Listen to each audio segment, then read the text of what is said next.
Werewolves are one of the all-time great classic monsters of film. With roots in folklore and some of the earliest horror films using the legend to great success, these terrifying tales of men and women cursed to be monsters are part of the genre's foundation. But the werewolf film has a pretty spotty history over the last 100 years. Whether it's bad effects, a story that lacks some themes and characters, or cool premises that just don't live up to what they could be, there's a lot of bad werewolf movies. Which is a bummer because it's a subgenre that doesn't get movies made all that often compared to other creatures. However, when a werewolf movie is made just right, it's fantastic, and the subgenre has a flexibility and depth to it that many others don't. And so, in the spirit of Summerween, I've put together the 13 greatest werewolf movies in film history, the best of the best and lycanthrope tales across the decades that any fan of the subgenre should check out. One quick rule before we begin. The werewolf movies on this list are werewolf movies and not ensemble movies. So that means that films like What We Do in the Shadows,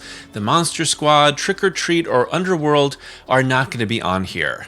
I really love a lot of those movies, and they contain some of the best werewolf scenes ever, usually because they are trying to spotlight the werewolf in just a few moments, and that really gives those creatures like a great moment on film. But those aren't werewolf movies, save for the number 13 on this list, which is kind of an ensemble, but it's still mostly a werewolf movie. You'll see in a minute. And of course, this is a subjective list. Those subjective choices just so happen to line up with objective reality, so this list is, of course, factually correct. And now, on to the 13 greatest werewolf movies.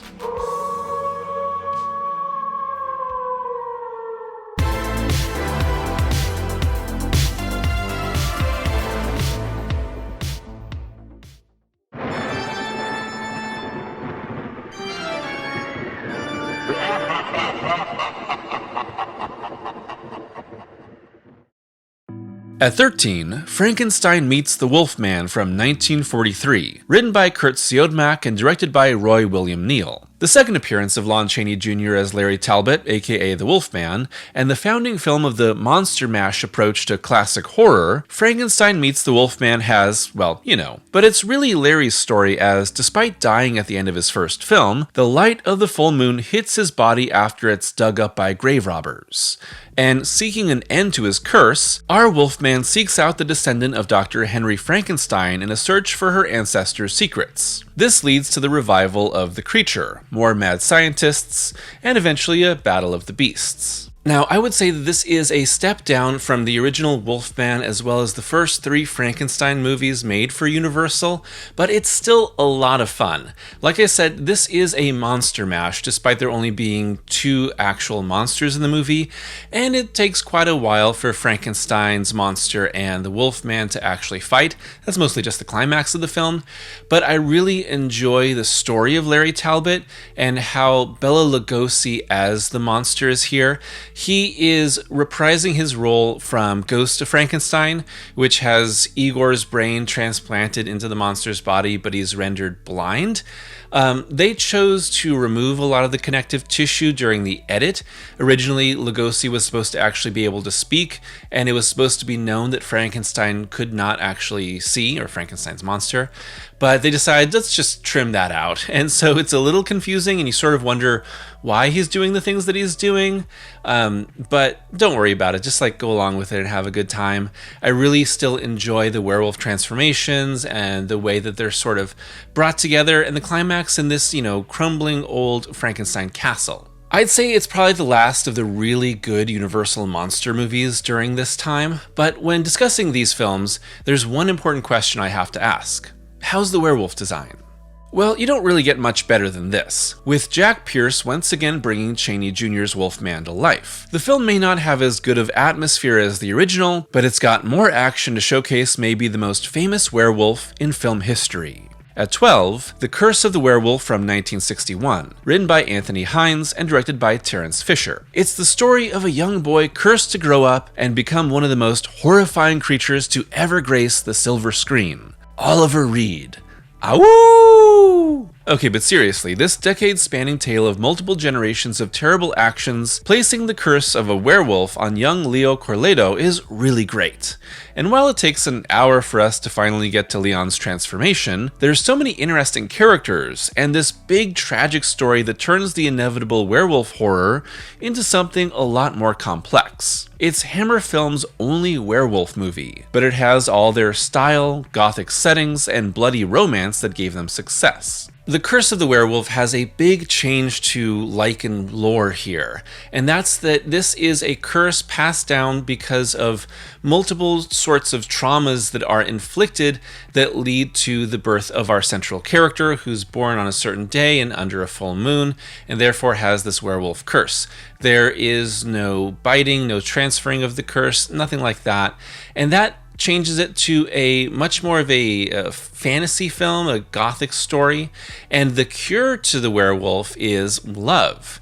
What you find out is that by giving love or receiving love, which is something that this character of Leon had nothing of when he was conceived and born, he is able to push away the werewolf curse and remain untransformed even under a full moon. That turns this into a gothic romance and a tragedy, of course, because most werewolf stories are tragedies, but I think it's a really interesting wrinkle here that sets it apart. Oliver Reed is also really great here, and he adds this sort of Byronic quality to our main character.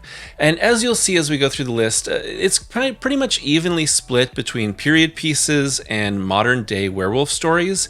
They are two very distinct versions of what a werewolf movie is trying to do, and I think they say a lot of different, really interesting things about what being a werewolf means. But being a period piece, you get everything that you love with that, and for a Hammer movie, the sets and the costumes and the design and sort of just the sort of lush nature of it is what I really love about Curse of the Werewolf. So, how's the werewolf design? Pretty good.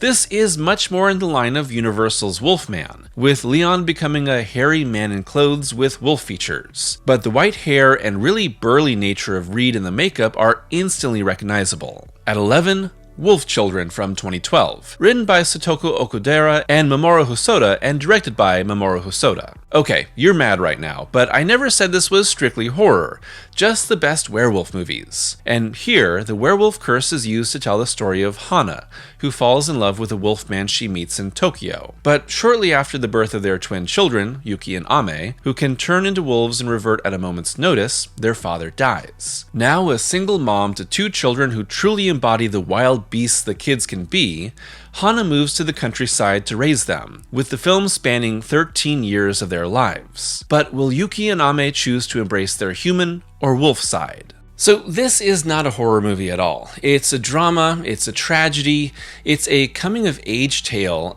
for both parents and children.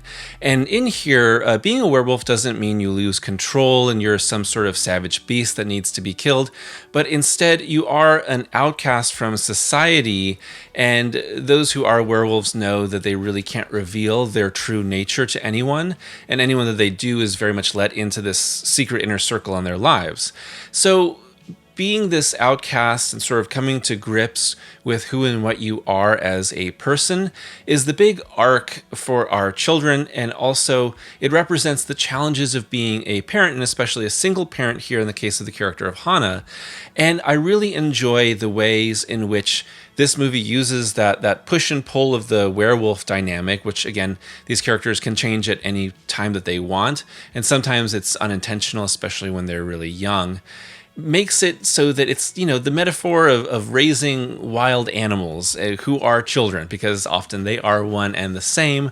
And I love that dynamic, and it's really, really fresh and different from anything else you're going to see on this list. How's the werewolf design? Nicely done, with the full wolf transformation being a more natural animal. But the coolest part is how Hosoda and team fluidly switch the characters back and forth and in between, making their shifting appearance and nature a critical part of the story. At 10, Werewolves Within from 2021, written by Mishna Wolf, how ironic, and directed by Josh Rubin. Based on a VR game of all things, but not really having anything to do with it beyond its central premise, Werewolves Within is a werewolf whodunit, focused on Sam Richardson as Finn Wheeler, a Forest Service ranger newly arrived in Beaverfield, where a local battle over a proposed oil pipeline has divided the town. But what first starts as political tensions turns into murder, and the growing suspicion that the killer is a werewolf. But with everyone having a reason to kill and lots of secrets to be uncovered, will Finn find the killer and survive the night? This is the first and maybe the truest comedy on this list, but it's also a whodunit. There is another werewolf whodunit, which is The Beast Must Die, which I watched for this list and I thought was really bad and actually was really, really disappointing. But this is a great example of it because the mystery is really strong. It's got a lot of red herrings and interesting clues scattered throughout and twists and turns. And it's got an interesting cast of characters as well. So I think that it works super well for that style and approach, because werewolf stories can be mysteries if you don't know who the werewolf is, which makes it less of a tragedy and this more of a solving what's going on. And I really enjoy that aspect of the movie. It's also really, really funny throughout. And while there are jumps and scares and, like I said, good twists, it's very funny from start to finish. It never really loses its sense of comedy, even in the deaths and the jumps. It stays really funny. I really enjoy Sam Richardson, who I first knew because of I Think You Should Leave. And he's super funny, as well as Milana Weintraub is great here as a major supporting character. And I really enjoy everyone. So it's cozy, it's dark, it has great atmosphere, good laughs, and good scares. How's the werewolf design? Well, I don't want to show too much of the monster because it would spoil the end reveal of the mystery, but I like the design, just don't love it. Really, you barely see the werewolf. It's much more about the twists and comedy. At 9, The Howling from 1981, written by John Sayles and Terrence H. Winkless and directed by Joe Dante. The scrappier, harder-edged cousin to another 1981 werewolf movie on this list, The Howling follows a TV news anchor who helps the police find the serial killer that's after her, only to suspect he may have been a werewolf. And that's just the first few minutes. From there, her investigation leads her to a secluded therapy resort that, wouldn't you know it, is full of werewolves. Sexy, hairy, bloody shenanigans ensue, and best of all, you get Joe Dante working with much darker material than usual, Rob Bottin on effects, and all sorts of werewolf insanity. I know that some people really, really love The Howling, and I appreciate it and I enjoy it, but it's just a little bit on the second tier of the best werewolf movies for me.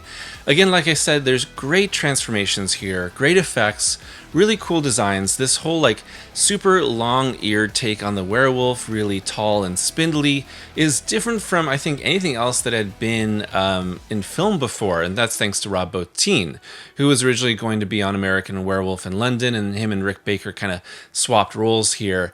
In this, I appreciate sort of the grittier, scuzzier, a little bit more sexy approach to the werewolves. It's more of there's this mystery and this lingering sort of dread throughout this whole movie that I appreciate about The Howling. And of course they made a lot of sequels to The Howling, most of which are pretty bad.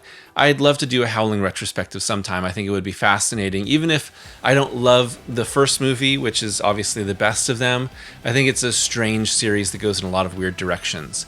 But The Howling is foundational for modern werewolf movies. It really pushes these into the modern day, but I just think it's pretty flawed.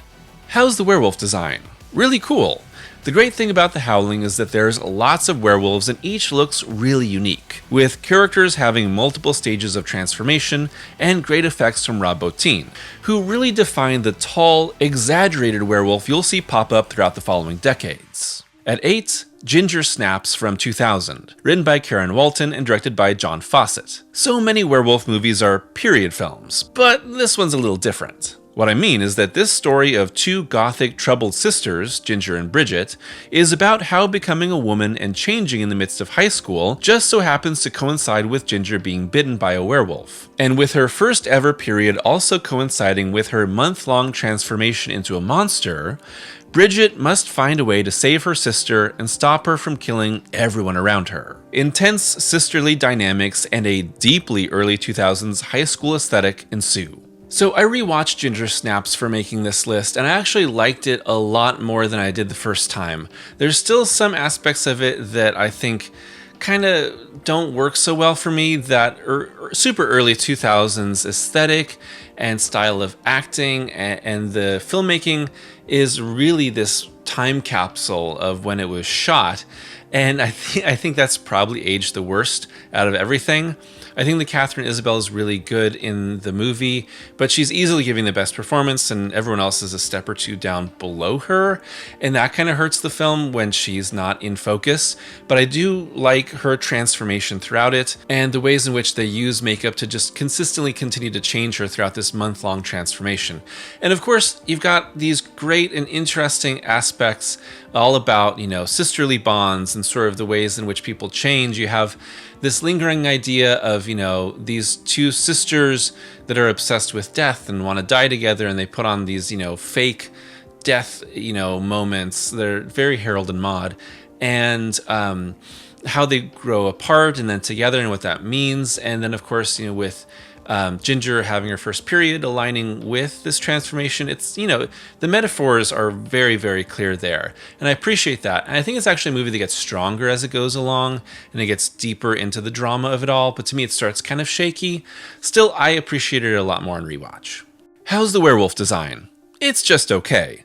I think the final full-fledged werewolf looks very rubbery, but the stages of changes through makeup on Catherine Isabel look really cool as she becomes empowered and then feral, which makes up for the final creature. At 7, Dog Soldiers from 2002, written and directed by Neil Marshall. Part military action, part survival horror, all werewolf movie, Dog Soldiers sets itself apart from the typical lupine terror by making its monsters into pure villains without any real tragedy to their situation. Instead, we're with a British squad on a training exercise that stumbles into the hunting grounds of a pack, soon forcing them to hole up in a cabin and fight for their lives against some absolutely vicious and truly massive werewolves who can't be put down by the hundreds of rounds they have at their disposal. It's small budget action horror, but the use of a pitch black setting and creative editing that screams early 2000s helps make up for it. So this is sort of like Evil Dead and Night of the Living Dead and Aliens, but with a werewolf approach to it. You have this military group that has somewhat of a brotherly bond already, but they grow tighter and tighter as they're put in this really, inescapable situation. And most of the action of this movie takes place in a single house, so it's sort of like a siege movie as well. And that alone, I think, sets it apart from a lot of the typical werewolf movies. The werewolves themselves, for the most part, really don't have a lot of personality and backstory. They are just monsters that you have to fight. So in that way, it lacks the depth that other werewolf movies have when you're able to focus on a character that is transforming. But besides that, I really like the characters here. Kevin McKidd as our lead is awesome, but I really enjoy their dynamic and how they grow and change. And there's cool, sacrifices and moments of action and twists. It's a pressure cooker movie, and I really appreciate the ways in which the werewolves become this sort of omnipresent threat throughout it and inescapable to some degree. So you begin to really wonder, is there anything they can actually do to fight against these monsters? And, well, don't really know until the very end. But the action and intensity are really what I love about Dog Soldiers. How's the werewolf design? It's very much in the vein of Botin's Howling work, just not as good. But I mean, how do you live up to Botin, really? They also look more like, well, dogs, with canine faces on top of tall, muscly bodies and a penchant for being inescapable. At 6, The Wolf of Snow Hollow from 2020, written and directed by Jim Cummings. In the middle of winter, the town of Snow Hollow, Utah, is plagued by a series of murders that seem to point to a werewolf. But that couldn't possibly be true, right? As the evidence mounts and the killer eludes the sheriffs, recovering alcoholic and divorced dad Sheriff John Marshall begins to crack, with family, community, and mental pressure all made worse by the case. It's a fine balance between comedy, drama, and horror, with our supposed werewolf playing secondary to the characters and their relationships. Plus, Robert Forster is here, my favorite. The Wolf of Snow Hollow is almost kind of uncategorizable as a film. It's an indie drama and it is a police procedural. It's also, a werewolf horror movie and a mystery.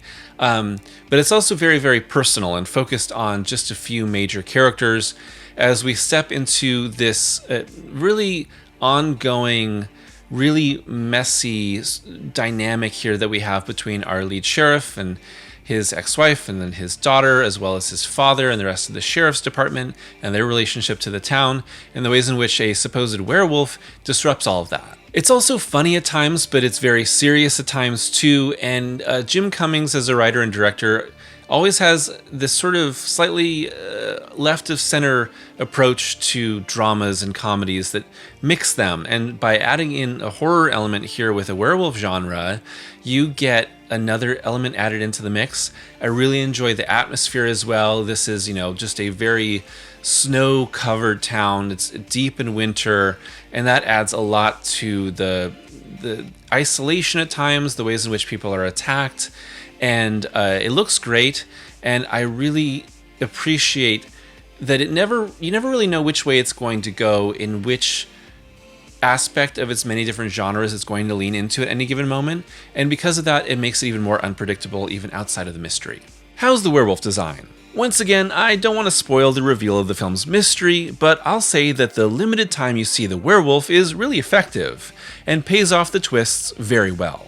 At 5, Silver Bullet from 1985, written by Stephen King and directed by Dan Attias. Very loosely adapted from King's year-spanning novella, Silver Bullet focuses on the small town of Tarker's Mills, Maine, which is tormented by a monthly killing that coincides with the full moon. But it's only young Marty who comes to realize that it's actually a werewolf behind the deaths. But don't worry, with his wheelchair replaced by a rocket car recklessly supplied by Uncle Red, Marty and his sister Jane devise a plan to scare the werewolf out of hiding and save the town, although they are definitely in over their heads. Silver Bullet is just a really great time. I made a video about Silver Bullet and King's short story Cycle of the Werewolf at the beginning of this year, so if you want more in-depth thoughts about them, go watch that video. But all to say here is that Silver Bullet is maybe the most crowd-pleasing werewolf movie of any on this list.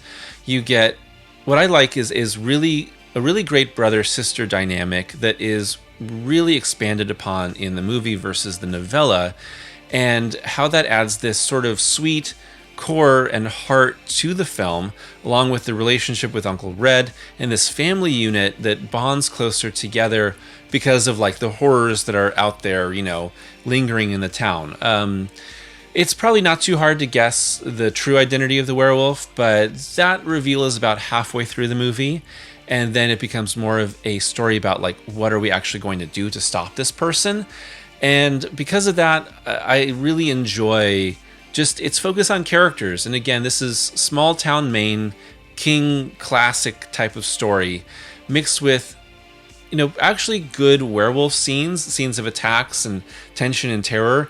Despite the werewolf costume being pretty bad, you really don't see it all that often to maintain that mystery, and they probably knew that they were filming around kind of a stinker of an effect, and because of that, that doesn't really impact the movie at all. And altogether, maybe it's the most warm-hearted werewolf movie out there. How's the werewolf design? Not good at all. In fact, infamously bad.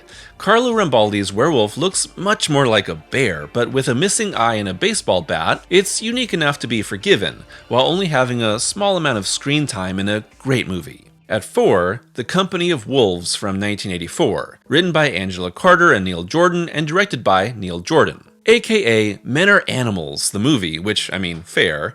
The Company of Wolves has Carter adapt her own collection of short stories, The Bloody Chamber, for a folklore and fairy tale approach to this nesting doll of tales. Here it's the story of young Rosaline, who is coming of age in 18th century England in a village at the edge of a forest, where both packs of wolves and men pose an equal threat. And with Rosaline becoming a young woman, a series of stories all about werewolves, romance, and the constant struggle between men and women inform every werewolf encounter. Werewolf stories always have this element of fantasy and folklore to them, and the Company of Wolves takes that and makes it the entire story. This is this nesting doll of stories all about a young girl, Rosaline, who is learning to become a woman and sort of the fraught relationship that women have with men and the coming of age and sexuality, and using these werewolf stories that all revolve around a man coming into the life of a woman and the danger that he brings and the transformation that he goes through once they've connected, and the dangers of that, the unpredictability of that, as well as, you know, what can a woman do and how can she change as well in those relationships. And not to spoil anything, but like the last major werewolf story is about that. So with all these different short stories that go throughout, you get many different takes on the werewolf. You get a lot of different ideas on the central theme. It's iterated in a lot of different ways. And to me, it is so thematically rich and so stylish. It is beautifully shot. Great score as well. Interesting acting, great effects, all in service of this folklore fairy tale approach to the werewolf that is consistently reminding you that it's a metaphor, so that you can better like piece that together into the meaning that you put for yourself.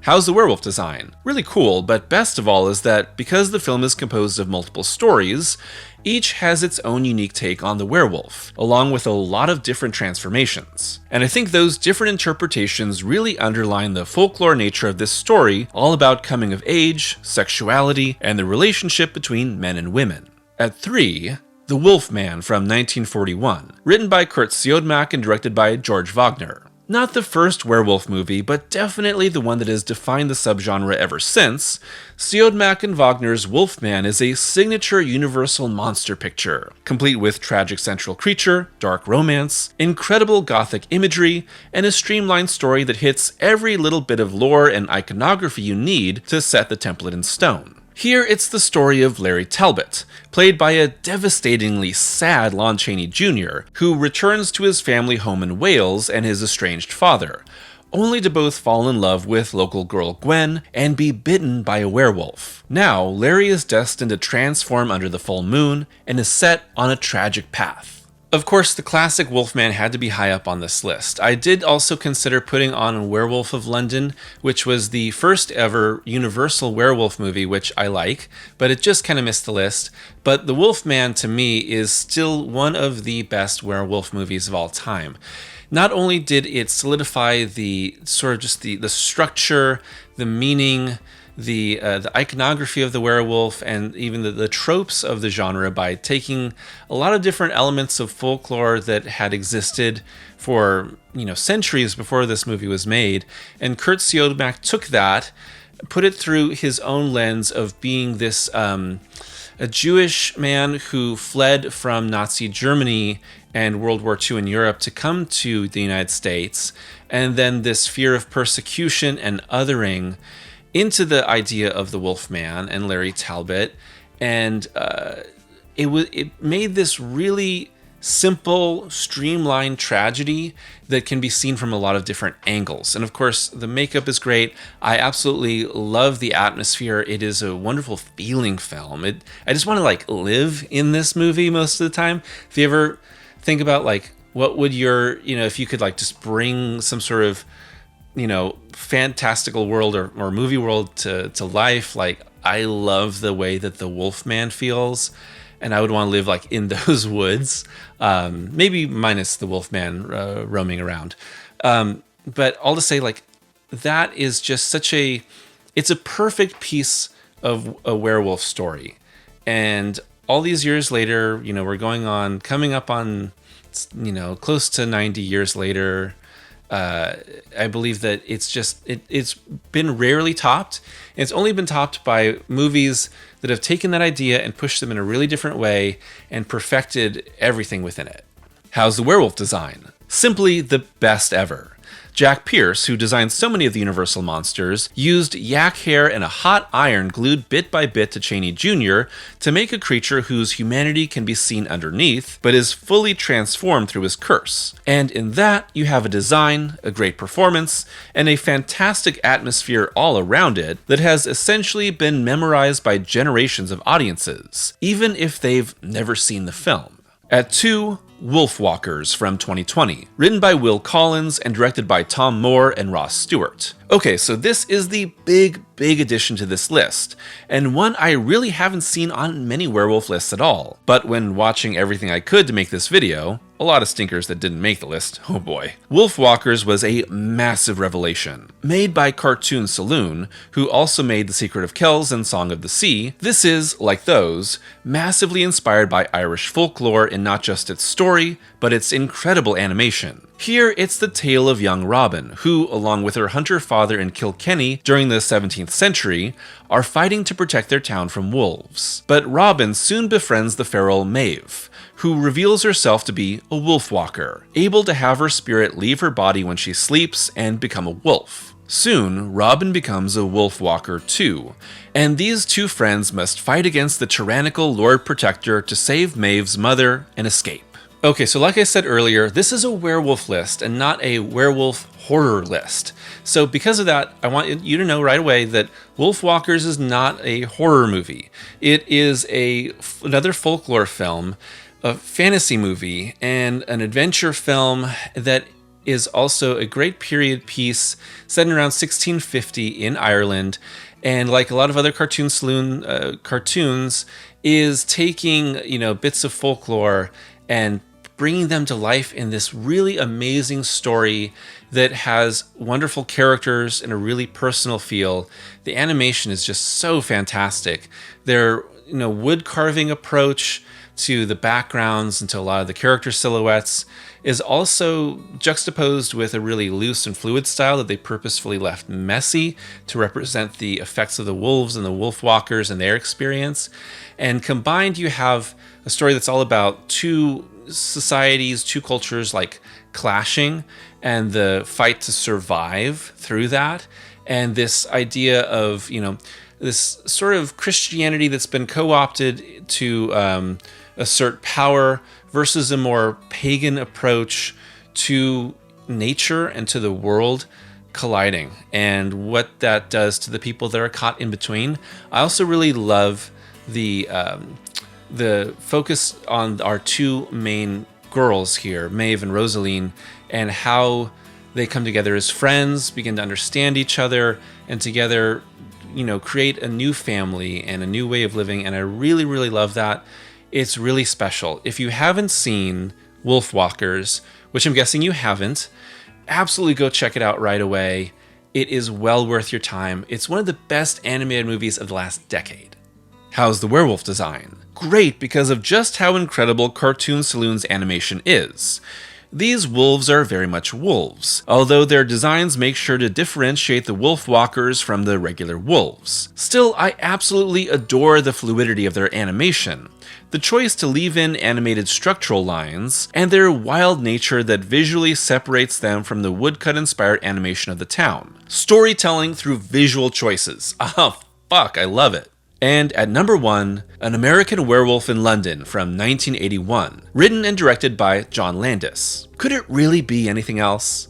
I think what I'm surprised by most is that every rewatch of American Werewolf actually gets better and better. The tragedy, the drama, the romance, and the horror become stronger, while the comedy is still there but much less important. And here, in a story that sees American tourist David bitten by a werewolf, while his friend Jack is killed out on the North York moors, we follow him across the next month as he explores London, falls in love with the nurse that took care of him, and comes to realize that he is doomed to transform on the next full moon. An American Werewolf in London has been picked apart so much by writing and videos and documentaries and all sorts of stuff over the years that I've never really bothered to even try to make a video about it, but it's been really fun to rewatch it for this list and to talk about it here because on rewatching it, I loved it more than ever. And it was really quickly solidified as the best werewolf movie of all time because it gives you not just like everything that you want, the transformations, which are amazing, the effects, which are great, the atmosphere, which I love, but also the great characters, this Doom central romance, which sort of harkens back to the original Wolfman. There are these ideas of like Jewish anxiety post-World War II that are also in here, which you see through David's dreams, the Nazi werewolf sequence in particular, as well as, persecution, this being the stranger in a strange land, and then the collision between the ancient, clearly the ancient curse of the werewolf and modernity in London, and where that brings it all together. And there are, of course, bits of comedy throughout it. Jack, who becomes this constantly decaying ghost that's haunting David, brings moments of levity, which are really, really needed, but also adds to some of the horror and the impending doom. And bring that all together, and I thought that upon multiple rewatches, what's really stood out to me with American Werewolf in London is that John Landis, who should have gone to prison for what happened on the Twilight Zone movie, crafts easily his best movie ever here, because it doesn't fully lean in any direction, but gives you full tilt comedy at times, full tilt horror at times, full tilt romance at times, and leans into all of them without negating the other. And because of that, it becomes a great tragedy as the movie progresses. And because of that, you get everything you could possibly want from a werewolf movie. Because great werewolf movies always have an element of tragedy, have that element of nature versus modernity, the man versus the animal within him, what it might take to save a person who's cursed. Some movies do one of those really well, or a couple really well, and American Werewolf in London does all of them well. How's the werewolf design? Amazing. Overall, I'll always prefer a bipedal, more humanoid werewolf because I like that mix of man and animal, but here, Rick Baker creates a really massive feral beast that is truly scary, while also reminding you that the man within has lost all humanity. Plus, David's transformation is still the best in film history, and that alone could put this film at the top of the list, but the rest of the movie is amazing too. And with that, we come to the end of this rundown on the greatest werewolf movies to ever hit the big screen. And while I don't think that there are that many other great werewolf movies that didn't make this list, what I really love about the movies here is that they show the really wide variety of tones, ideas, and interpretations that you can get in the werewolf film. And best of all, these movies are speaking to the duality, ferocity, beauty, and nature of humanity. Will there be more great werewolf movies in the years to come? I sure hope so. And with Robert Eggers' Werewolf coming this year, I'll be glad to have this list out of date soon. In any case, I'll always return to the werewolf movie for its darkness, tragedy, allure, and beauty of the animal within, led out to howl at the moon.